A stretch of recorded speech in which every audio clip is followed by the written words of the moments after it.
County authorities are searching for some scammers who appear to have targeted at least one woman in a language scheme. And now they're wondering whether other people might also have been victimized. Fox 5's George Franco joins us now with that story. George? Russell, Amanda, it's unclear how many victims might be involved, but Forsyth County Sheriff officials say one woman handed over nearly $1,000 for fear she might wind up in jail if she didn't.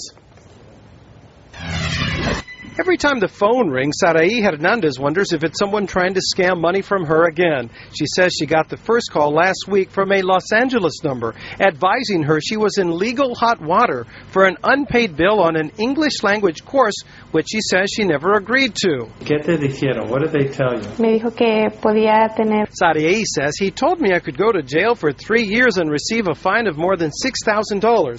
She says she was so frightened by the threat she wired money from this store to Charlotte, North Carolina, as instructed. Sarai says she came from Mexico 5 years ago and works as a cook at a local restaurant. I think that she doesn't speak very much English, and it's easy to be taken advantage of, especially when you're naive and young. Sarai says she came back here a second time and sent more money because she believed the threat was very real.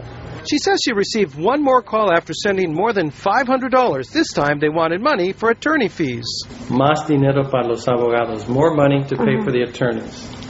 ¿Y mandaste más dinero? Did you send more money? No. She says I told him to call me back later, and he did, and I told him I'd call the police. Please leave a message after the beep.